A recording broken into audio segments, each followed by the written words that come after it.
అలాగే స్తుతిద్దామండి. స్తుతులకు పాత్రుడా నీకే వందనములయ్యా, నీకే స్తోత్రములయ్యా అని దేవుడు మహిమపడతామండి.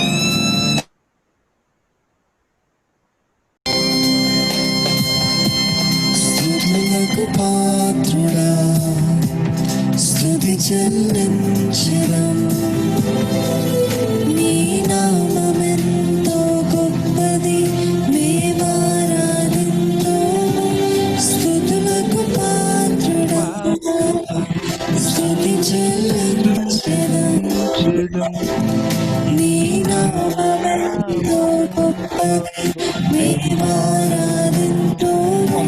మహోన్నతుడా అద్భుతాలు చేయువాడా, నీ వంటి వారు ఎవరు, నీ వంటి వారు లేరు.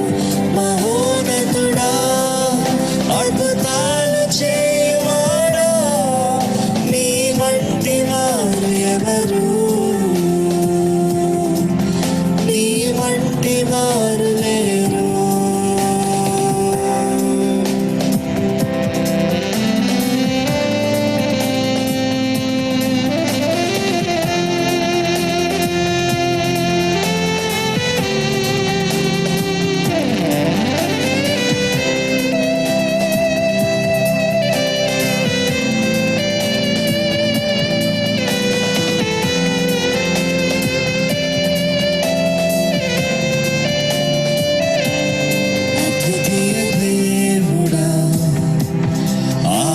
సంపూర్ణుడా మా కరములను జోడించి నిన్ను మహిమా పరచేదం. అద్వితీయ దేవుడా ఆది సంపూర్ణుడా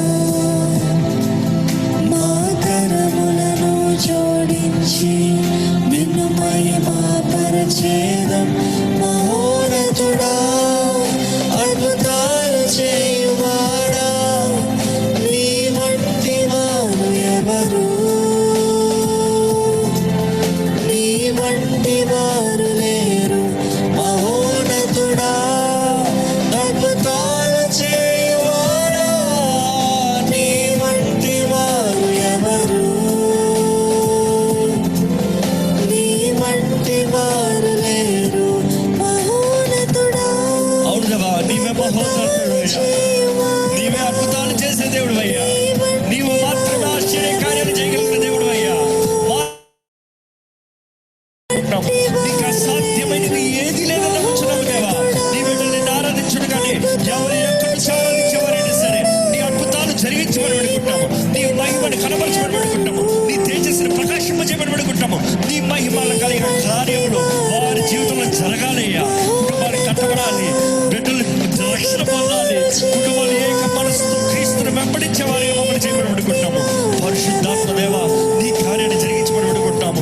ఆరాధిస్తున్న ప్రతి ఒక్కటి బలపరచమని పెడుకుంటామయ్యా. నీవే నీ కార్యాన్ని జరిగించయ్యా. ఆరాధిద్దామండి, అందరూ ప్రతి ఒక్కరు దేవుడు ఆరాధిద్దామండి. అలాగే దేవుడు మహిమ పడతామండి, స్వరమెత్తి దేవుడు ఆరాధిద్దామండి. నీలాంటి వారు ఎవరు లేరయ్యా, ఎవరు లేరయ్యా, ఎవరు లేరయ్యా. స్వరమెత్తి దేవుడు ఆరాధిద్దామా, బిగ్గరగా దేవుడు ఆరాధిద్దామా. మహోన్నతుడా అద్భుతాలు చేయువాడా, నీ వంటి వారు ఎవరు, నీ వంటి వారు లేరు. మహోన్నతుడా అద్భుతాలు చేయువాడా, నీ వంటి వారు ఎవరు. Lord, in the name of Jesus, యేసు నామమున ప్రార్థిస్తున్నాము తండ్రి. స్తోత్రము నాయన. పరిశుద్ధాత్మ దేవా, ఈ యొక్క అత్యున్నతమైన గొప్ప సమయమును బట్టి నిన్ను స్తుతిస్తున్నాను తండ్రి. దేవా, మా లాంటి ఎంతో మంది ప్రజలు నశించిపోయి ఉండగా ప్రభా, మమ్మల్ని మాత్రం నీ కరుణ హస్తములతో ప్రభా మమ్మల్ని పట్టుకున్న విధానమును బట్టి స్తోత్రము చెల్లిస్తున్నాను. దేవమా ఎంతో ప్రయాసతో నీ బిడ్డలందరూ నీ సన్నిధిలో ప్రార్థన చేయుచున్నగా వారు మొరని యేసు నామమున నీ సన్నిధికి రావాలని ప్రార్థన చేయుచున్నాను. యెహోవా రఫా నీకే స్తోత్రము. దేవా ఎంతో కృపతో ఈ యొక్క బైబిల్ స్టడీ, ఈ యొక్క పరిచర్య జరుగుతుండగా ప్రభు అంతము వరకు నీవు ఉండండి నాయన. ఆదిలో నీవు ఉండండి, మధ్యలో నీవు ఉండండి, అంతము వరకు నాయన మమ్మల్ని నీవే తాకి నడిపించమని కోరుతున్నానయ్యా. ఎంతమంది బిడ్డలైతే ప్రభు ఆత్మీయతలో కింద పడిపోయిన స్థితిలో ఉన్నారో వారిని అందరినీ యేసు నామమున కరుణగల హస్తములతో అంధకారము నుంచి యేసునామమున పైకి లేపండి నాయన. ఈ ప్రేయర్ మీటింగ్ ద్వారా అనేక జనాంగం లేపబడాలని యొక్క మహిమకరముగా యేసు నామమున తండ్రి తర్వాత జరగబోయే ఆరాధనలోను నాయన, వాక్య పరిచర్యలోను నీ సన్నిధిని బలముగా నీ శక్తిని నింపమని యేసు నామమున ప్రార్థన చేయుచున్నాను తండ్రి. యేసు నామమున అడుగుచున్నాము తండ్రి, ఆమేన్.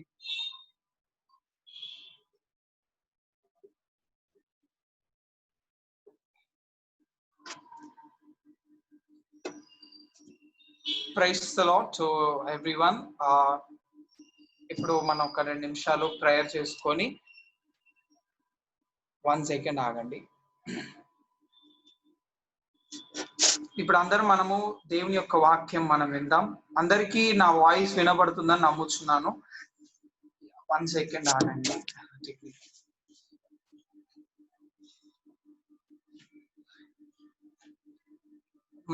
మొదటిగా దేవుడి పేట అందరికీ శుభాభివందనాలు చెల్లిస్తున్నాను. నిజముగా ఈ యొక్క గొప్ప పరిచర్యను బట్టి దేవుడు మహిమ కలుగును గాక. ఈ పరిచర్యని మొట్టమొదటిగా స్టార్ట్ చేసిన జశ్వంత్ తమ్ముడికి ప్రైజ్ లార్డ్ చెప్తున్నాను. ఇంకా చాలా మంది బ్రదర్స్ సిస్టర్స్ ఉన్నారు, వాళ్ళందరికీ కూడా దేవుడి పేట శుభాభివందనాలు చెల్లిస్తున్నాను. ఈ పరిచర్య మీరు కడ వరకు దేవుడు జరిగించులాగున దేవుడు శక్తి బలము మీకు ఇచ్చి నడిపించును గాక. ఈ రోజు నన్ను నేను మొదటిగా ఇంట్రడ్యూస్ చేసుకుంటున్నాను. నా ప్రైజ్ ది లార్డ్ అండి. నా పేరు గణేష్ ఈశ్వర్ రాజా, మాది విజయవాడ అండి. నేను చిన్నగా వాక్యం దేవుడు చెప్పవాలని ప్రేరేపణతో ఇంట్రడక్షన్, అంటే ఈ యొక్క ప్రేయర్ ఎందుకు అనేది, ఈ యొక్క వాక్యం ఎందుకు చదవాలి అనే దాని ప్రకారంగా నేను చెప్పబోతున్నాను. అందరూ ఒక 5 minutes వినండి. దేవుడు మిమ్మల్ని ఈ యొక్క వాక్యముతో నింపి ఫలింపజేయులాగున మీరు వాక్యం వినాల్సిందిగా నేను మీ అందరినీ దేవుడి పేరిట కోరుచున్నాను. మొదటిగా ఈ సమయం ఇచ్చిన దేవుని మహిమ కలుగును గాక. అసలు బైబుల్ అనేది ఒక క్రైస్తవులకి చాలా ఇంపార్టెంట్ అయిన ఒక వస్తువు అని నేను చెప్తున్నాను. ఈ యొక్క బైబుల్ ని దేవుడు మనల్ని ఎంతగానో ప్రేమించి మనకి బైబుల్ ఇచ్చారని నమ్ముతున్నాను. ఎందుకంటే ఈ బైబుల్ విలువ ఎవరికి తెలుసు అంటే, నిజముగా క్రైస్తవులు దేవుడి సన్నిధిలో రక్షింపబడిన వారికి మాత్రమే ఈ యొక్క బైబుల్ యొక్క విలువ మనకి మాత్రమే తెలుస్తుందని నమ్ముచున్నాను.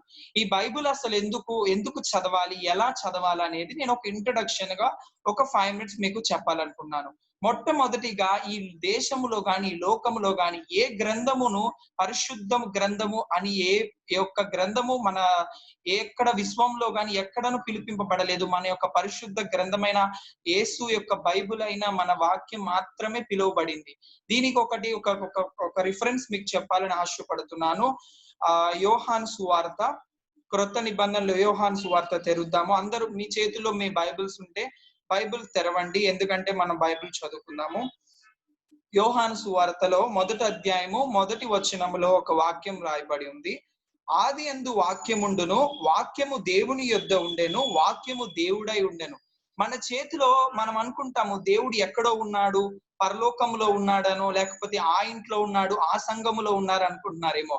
కానీ బైబిల్ ప్రకారంగా మన బైబిల్లోనే మన దేవుడు ఉన్నాడు, మనతోనే బైబిల్ ఉన్నాడు అని చెప్పి మనకు దేవుడు మాట్లాడుతున్నాడు. ఇంకా ఈ యొక్క బైబిల్ యొక్క డెఫినేషన్ నేను చెప్పాలనుకున్నాను. బైబిల్ అంటే BIBLE. బి అంటే బేసిక్, ఐ అంటే ఇన్స్ట్రక్షన్స్, బి అంటే బిఫోర్, ఎల్ అంటే లివింగ్, ఈ అంటే ఎర్త్. అంటే దీనికి పూర్తి అర్థం ఏంటంటే basic instructions before leaving this earth. ఒక ఇన్స్ట్రక్షన్స్ కలిగిన బుక్. ఈ యొక్క జీవితమును మనం ముగించుకొని ఎక్కడికి వెళ్ళాలి, ఈ యొక్క లోకములో ఉన్నప్పుడు ఎలా నడవాలి అనే చెప్పే ఒక గ్రంథమే, ప్రేమించి ఇవ్వబడిన గ్రంథమే ఈ యొక్క బైబిల్ గ్రంథం. తర్వాత ఈ బైబిల్ గ్రంథం మనల్ని ఎందుకు యూజ్ చేస్తుందంటే, ఇది క్రీస్తులో మారడానికి ఈ బైబిల్ గ్రంథం యూజ్ అవుతుంది. ఇంకా దేవుని యొక్క హృదయం తెలుసుకోవడానికి, ఒక లవర్స్ లేకపోతే ఒక బంధుమిత్రులు, ఒక ఇద్దరు ప్రేమికుల మధ్యలో ఉండే ప్రేమని దేవుడు మన బైబిల్లో చెప్పాడు. ఎలా చెప్తున్నాడంటే, క్రీస్తుతో మనము వివాహం ఆడిన వారం కాబట్టి ఆయన హృదయం తెలవాలంటే మనకి బైబిల్ అనేది చాలా ముఖ్యమని దేవుడు మాట్లాడుచున్నాడు. ఈ బైబిల్ యొక్క హిస్టరీ తెలుసుకుంటే, ఈ యొక్క ఆది సంఘమైన అపోస్తలుల అపోస్తలుడైన పౌలు అనేకులు ఈ యొక్క దేవుని యొక్క ప్రేరేపణతో రాయబడిన ఈ యొక్క బైబిల్ మొట్టమొదటిగా 1455వ సంవత్సరమున గుటెన్బర్గ్ అనే అతను మూవబుల్ టైప్ ప్రింటింగ్ ప్రెస్ ని చేసినప్పుడు ఆ యొక్క పుస్తకాన్ని మొట్టమొదటిగా బైబిల్ లాటిన్ లాంగ్వేజ్ లో బైబిల్ ని ప్రింట్ చేయడం జరిగింది. ఈ యొక్క గుటెన్బర్గ్ చేయకముందే బైబిల్స్ అంటే చేయలేదు, ఫస్ట్ టైం చేశారు. కానీ ఫస్ట్ ప్రింటింగ్ ప్రెస్ అది కాదు, చాలా ఉన్నాయి, చైనాలో కూడా చేశారు. ఈ యొక్క గుటెన్బర్గ్ యొక్క బైబిల్ చాలా మంది దొంగలిద్దామని కూడా చూశారంట. అటువంటి పవర్ఫుల్ అయినది ఈ బైబిల్ గ్రంథం. తర్వాత ఈ యొక్క బైబిల్ గ్రంథాన్ని మన తెలుగులో ట్రాన్స్లేట్ చేసింది బెంజమిన్ స్క్రూజ్ అనే అతను 18th సెంచరీ టైంలో దీన్ని తెలుగులోకి ట్రాన్స్లేట్ చేయడం జరిగింది. బెంజమిన్ స్క్రూజ్ అనే అతను. ఈ యొక్క బైబిల్ గ్రంథంలో పాత నిబంధన, క్రొత్త నిబంధన అనేది ఉంది. పాత నిబంధన అంటే క్రీస్తు శరీరధారిగా రాకముందు జరిగిన సంగతులు. క్రొత్త నిబంధన అంటే క్రీస్తు శరీరధారిగా వచ్చి వెళ్ళిపోయిన తర్వాత రాయబడిన గ్రంథములు. నూతన నిబంధన పాత నిబంధనగా మనకి రాయబడి ఉంది.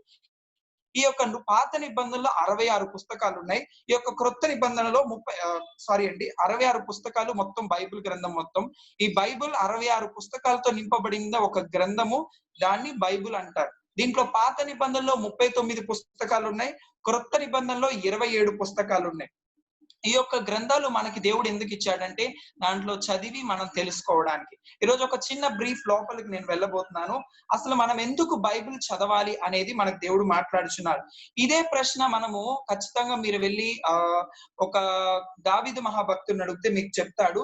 ఆ యొక్క కీర్తన గ్రంథం 1వ అధ్యాయము 2-3 వచనాల్లో ఆయన చెప్తాడు, దీవారాత్రములు దేవుడి సన్నిధిలో మీరు ఆనందించండి, మీరు ఫలిస్తారు. ఎవరైతే ఒక క్రైస్తవుడు ఫలించాలని ఆశపడితే ఖచ్చితంగా బైబిల్ చదవాలండి.